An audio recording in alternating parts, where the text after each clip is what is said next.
Hello నమస్తే అందరికీ ఎలా ఉన్నారు? ఇక్కడ కనిపిస్తున్న ఈ మర్రి చెట్టు దయచేసి తిమ్మమ్మ మర్రి చెట్టు అని అనుకోకండి. చూడటానికి అలానే ఉంటుంది, కానీ నిజం మాత్రం వేరే.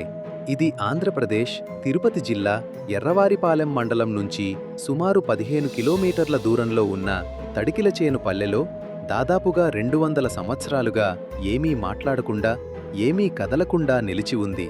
ఒకప్పుడు ఇక్కడ 2 మర్రి చెట్లు ఉండేవి. ఆ చెట్లు ఎన్నో పక్షులకు నివాసంగా ఉండేవి. ఆ ఊరి ప్రజలు ఆ 2 చెట్లను అన్నదమ్ముల్లా భావించేవారు. కానీ అనుకోకుండా ఒకరోజు గ్రామస్తులు ఒక చెట్టును నరికివేశారు. ఆ రోజునుంచే ఆ ఘటనకు సంబంధం ఉన్న కొంతమంది అనూహ్యంగా మరణించారు అనే నమ్మకం ప్రజల్లో బలంగా ఏర్పడింది. అప్పటినుంచే ఆ 2 చెట్లలో ఏదో శక్తి ఉంది అని నమ్మి ఈ చెట్టుకు సిద్ధేశ్వర స్వామి చెట్టు అని పేరు పెట్టుకొని పూజలు చేయడం మొదలుపెట్టారు. ఒక సందర్భంలో చుట్టుపక్కల గ్రామాలన్నింటికీ ప్లేగు వ్యాధి వ్యాపించిందని, కానీ ఈ గ్రామానికి మాత్రం ఆ వ్యాధి రాలేదు అని ఇప్పటికీ పెద్దలు చెబుతారు.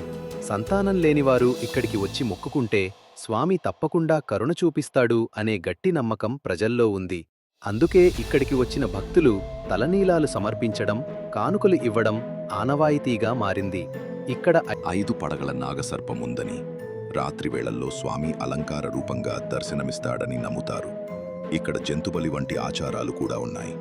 నిజానికి ఏ దేవుడు జంతుబలిని కోరడు, కానీ తరతరాలుగా వచ్చిన సంప్రదాయం వల్ల ప్రజలు ఇలా ఆరాధించడం అలవాటుగా మారింది.